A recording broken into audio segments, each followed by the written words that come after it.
그날도 역시 평범한 하루였다. 회사에서 야근을 마치고 지친 몸을 이끌고 집으로 향하던 중이었다. 지하철을 타고 집에 가까워질수록 피곤함이 몰려와 나는 졸린 눈을 비비며 잠깐 전철에서 눈을 붙였다. 그날따라 날씨도 을씨년스러웠고 비까지 부슬부슬 내리는 바람에 기분은 더욱 처져 있었다. 집 근처에 도착해 전철역을 나서자 싸늘한 밤 공기가 나를 감쌌다. 우산을 펴들고 버스 정류장 쪽으로 걸어가려던 차에 갑자기 핸드폰이 울렸다.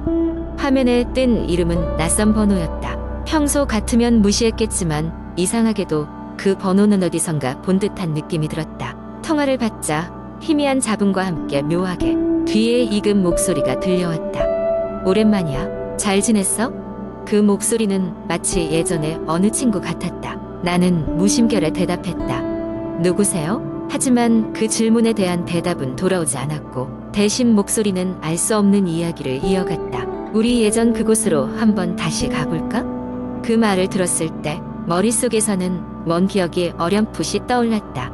고등학교 시절 친구들과 함께 자주 놀러 갔던 그 언덕 위에 오래된 폐가. 하지만 친구들의 장난처럼 들리던 그 폐가는 우리에게 평범하지 않은 기억을 남겼다. 밤마다 이상한 소문이 돌던 그곳. 어떤 사람들은 그곳에서 기이한 소리를 듣거나 이상한 빛을 보았다고 했다. 하지만 한 번은 우리 중 한 명이 그곳에 혼자 갔다 돌아온 뒤 자취를 감췄다. 그 후로 우리는 다시는 그곳에 대해 이야기하지 않았다. 그 친구는 결국 사라진 것으로 정리되었지만 우리는 모두 무언가 떨떠름한 감정을 지우지 못하고 있었다. 통화를 끊으려 했지만 왠지 모르게 끌리듯 나는 그 언덕을 향해 발걸음을 옮겼다. 버스를 타고 그곳에 도착하니 이미 주변은 어둠에 뒤덮여 있었다. 하지만 이상하게도 그날 밤은 달빛이 유독 밝아 폐가의 윤곽이 선명하게 보였다. 폐가의 입구는 여전히 낮고 나무 조각들이 삐져나와 있었다. 여느 때와 다름없이 아무도 없는 듯한 폐가였다. 나는 조심스럽게 문을 밀고 내부로 들어갔다. 그때 순간 찬바람이 끼죽거리는 소리와 함께 내 몸을 휩쓸고 지나갔다. 마치 누군가 환영의 인사를 건네는 듯했다. 내부는 한층 어둑했다. 오래된 가구들이 먼지에 덮여 그 자리 그대로 놓여 있었다. 나는 불안한 마음을 진정시키며 휴대전화의 손전등을 켰다. 빛을 돌릴 때마다 벽에 걸린 그림자들이 춤을 추는 듯 느껴졌다. 그리고 그 그림자들이 마치 살아있는 생명체처럼 움직이는 모습을 보았을 때 나는 뭔가 크게 잘못됐다는 것을 깨달았다. 폐가 깊숙한 곳으로 걸음을 옮길수록 나는 이상한 흥얼거림 소리를 듣기 시작했다. 그 소리는 내가 들어본 적 없는 고요하면서도 명확한 멜로디였다. 그리고 어느덧 그 소리를 따라가다 보니 그곳에 멈춰서 있었다. 방 한 구석, 작은 불빛이 은은히 새어나오고 있었다. 그것은 양초였다. 그리고 양초 주변에는 내가 알고 있던 그 친구들이 서 있었다. 하지만 그들의 표정은 이상하게도 텅 빈 듯했다. 나는 두려움을 이겨내고 말을 걸었다. 너희 정말 여기 있었던 거야?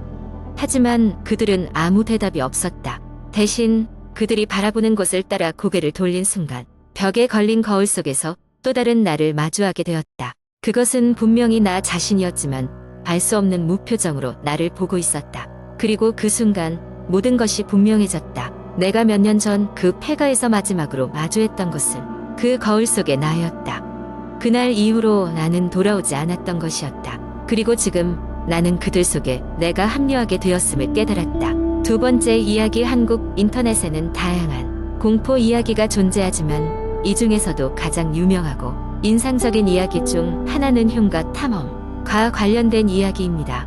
이런 이야기는 보통 친구들 사이의 용기 시험으로 시작되며 그 결과는 종종 끔찍한 사건들로 이어지게 됩니다. 며칠 전 나는 고등학교 동창인 수진, 재훈, 그리고 나 이렇게 셋이서 모였다. 졸업한 지 꽤 됐지만 우리는 여전히 자주 만나곤 했다. 그날은 서로의 근황을 이야기하다가 자연스럽게 고등학교 때 추억으로 대화가 흘러갔다. 그러던 중 재훈이 갑자기 우리에게 흉가 탐험을 제안했다. 야, 우리 고등학교 때 그 폐가 기억나? 거기 진짜로 가본 적 있는 사람 아무도 없잖아. 이번 기회에 같이 가볼래? 재훈이 눈을 반짝이며 말했다. 나는 망설였지만 수지는 재밌겠다며 적극적으로 찬성했다. 결국 나도 이끌려 가기로 했다. 그렇게 우리는 주말에 그 흉가로 가보기로 했다. 주말이 되었고 우리는 오랜만에 그 골목으로 향했다. 폐가는 외딴 곳에 위치해 있었고 주변에는 아무것도 없었다. 그곳에 도착하자마자 우리는 서늘한 기운을 느꼈다. 낮인데도 불구하고 폐가는 짙은 그림자에 둘러싸여 있었다. 여기 진짜 뭔가 나올 것 같지 않냐? 재훈이 장난스럽게 웃으며 말했다. 하지만 나는 재훈의 목소리에서 약간의 긴장감을 느낄 수 있었다. 우리는 준비해온 손전등을 켜고 천천히 폐가로 들어갔다. 내부는 예상대로 황량하고 어두웠다. 먼지가 쌓인 가구들과 깨진 유리창들이 우리를 반겼다. 우리는 모여서 각자 맡은 구역을 탐색하기로 했다. 나는 2층으로 올라가기로 했고 나선형 계단을 따라 조심스럽게 발걸음을 옮겼다. 2층에 도착했을 때 나는 오래된 사진이 걸려있는 벽을 발견했다. 사진들은 가족들이 행복하게 웃고 있는 모습이었지만 어디선가 수상한 냄새가 났다. 그때였다. 누군가 내 뒤에서 나를 쳐다보고 있는 것 같은 기분이 들었다. 나는 급히 뒤를 돌아봤지만 아무도 없었다. 그러나 그 순간 아래층에서 수진의 비명소리가 들렸다. 나는 재빨리 아래층으로 내려갔다. 수진은 얼굴이 새하얗게 질려 있었다. 뭐였어? 재훈이 다급하게 물었다. 수진은 숨을 헐떡이며 말했다. 거울 속에 나 아닌 다른 사람이 있었어. 우리는 즉시 그곳에서 나가기로 결정했다. 나는 수진과 재훈을 재촉하며 폐가를 벗어났다. 밖으로 나오자마자 안도의 한숨이 나왔다. 하지만 이상하게도 폐가의 입구에서 나는 무언가를 봤다. 창문을 통해 누군가가 우리를 내려다보고 있었다. 순간 온몸에 소름이 돋았다. 그날 이후 우리는 다시는 흉가에 대해 이야기하지 않았다. 이상한 점은 그날 이후로 우리 모두에게 해괴한 일이 생기기 시작했다. 집안에서 누군가 걷는 소리가 들리거나 물건들이 사라졌다가 이상한 곳에서 발견되곤 했다. 그리고 가장 소름 끼치는 것은 재훈이 내게 보내온 문자였다. 너도 봤어? 그날 이후로 매일 꿈에서 그 집이 나와. 우리는 그날 이후로 흉가에 대한 이야기를 서로 피했다. 그러나 우리는 모두 알고 있었다. 그날의 경험은 결코 단순한 착각이 아니었다는 것을. 마치 그 집이 우리의 존재를 지속적으로 상기시키고 있는 것처럼 말이다. 세 번째 이야기. 옛날 어릴 적 내가 초등학생 시절 여름 방학이었다. 당시 우리 가족은 매년 여름이면 시골에 있는 할머니 댁을 방문하곤 했다. 할머니 댁은 작은 마을에 위치한 낡은 한옥집이었고 마을 주변은 울창한 숲으로 둘러싸여 있었다. 그해 여름도 예외는 아니었다.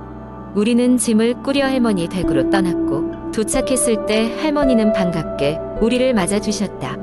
시골 마을 특유의 고요함이 언제나처럼 우리를 감싸고 있었다.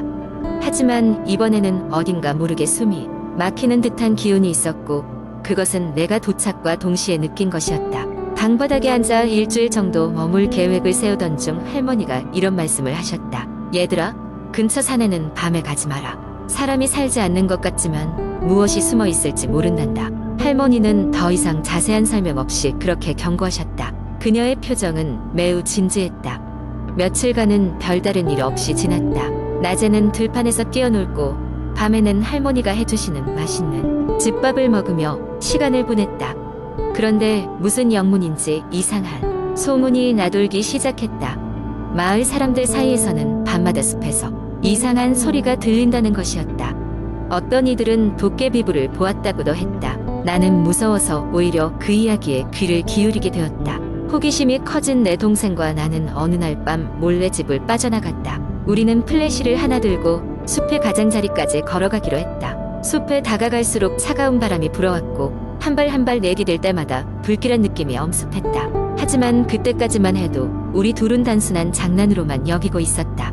숲에 들어선 후 얼마 지나지 않아 주변이 완전히 어두워졌다. 플래시의 빛은 앞을 가늠하기 어려울 정도로 희미해졌고 나뭇가지가 부딪히며 내는 소리만이 고요함을 깨고 있었다. 그런데 그 순간 저 멀리서 사람의 목소리가 들려왔다. 와라, 와라. 누군가 부르는 듯한 소리였고 그것은 계속해서 반복되었다. 두려움이 우리를 몰아붙였고 우리는 곧바로 돌아가기 시작했다.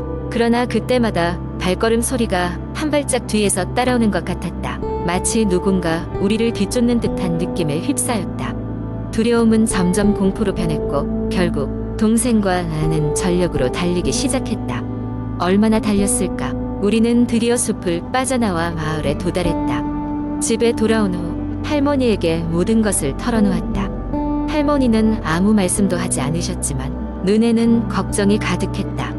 그날 밤 침대에 눕는 순간 외부에서 다시 그 목소리가 들려왔다. 와라, 와라. 깨어있던 나는 그 소리를 분명히 들었다.